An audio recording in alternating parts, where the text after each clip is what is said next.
G'day, Chris Palmer from EFTM, and today we have our hands on the Aston Martin DB11 Volante. Now, the Volante is the convertible version of Aston Martin's DB11, the very latest in the range, and it looks extraordinary even with the roof off. I simply love the look of this iconic car, and who wouldn't? I mean, this car is made famous by the likes of James Bond and is generally just an iconic car in society. Wouldn't you say? Look at that, the rear end with those twin tailpipes, the classic Aston Martin badge, and then the beautiful cream and black interior. Just looks extraordinary. I simply love the look of it. And it's turning plenty of heads. I'll tell you more about the performance under that clamshell nose bonnet in just a second from the V8 as we hit the road. But gee whiz, life's good, as someone's famously said.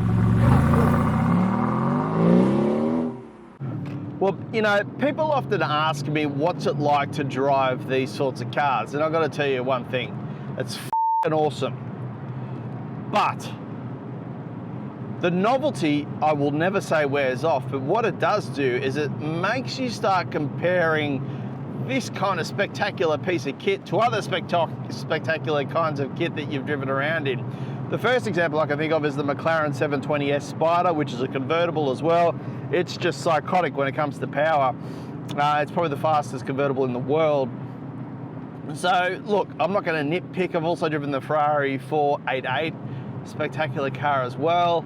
But this is more of a Grand Tourer, I reckon. I mean, I know I've got it in sports mode here, but if I whack it up into GT mode, things become a little bit more settled. It's like you've given the car a dose of Valium. It's dropped its anxiety levels and things are a bit calmer, which is how it should be in an Aston Martin, I would think. Now, this bi-turbo 4-litre V8 has so much punch, 375 kilowatts of power. And let's just revert back to sports mode momentarily because the exhaust note is, well, it's worth hearing.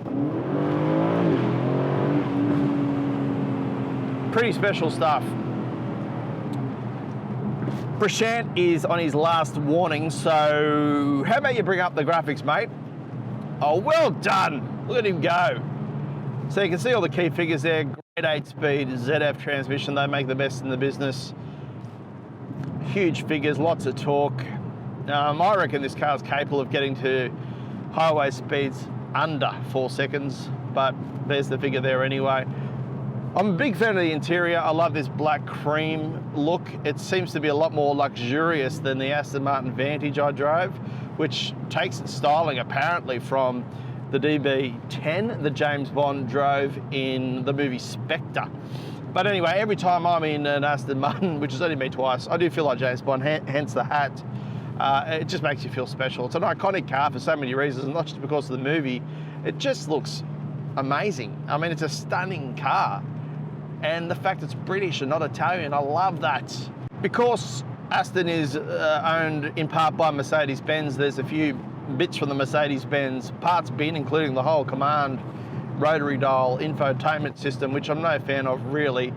But apart from that, everything else is okay. Look, if I want to open this center compartment here, even that's electronic, where it's hiding everything. We should call this particular video series Bogans driving excessively fast cars and expensive cars drinking Red Bull. Swear to God, I don't know why they don't sponsor me. Great instrument cluster in front of me, beautiful steering wheel, nice and thick. It's all digital, the instrument cluster. You've got the center dial, just the one center dial, which changes colors depending on what mode you're in. GT, white. Sport mode, you've got the white circle and then a red one, and then Sports Plus mode, everything's red. And some other data on the left and right, including a trip computer. Look, it's just a lavish, beautiful car. You can probably fit 2 people in the back, if they're 3. But who's complaining when you're in an Aston Martin about space? Now, one thing the Aston Martin can't do, and it may be able to do in some James Bond movies, is swim. So I'm approaching what they call the Sackville Ferry, which I've just bloody missed. Hopefully this man realizes there's one truck on board and lets me on. He does. What a great man. Good man. So I'm boarding the ferry as we continue now. I'll just be careful we don't bottom out. And sure enough, we do. Thanks, mate. He's just wondering who I'm talking to. Talking to myself. So there we are, we'll cross the river. Pretty sure this truck driver to my left thinks I'm a wanker.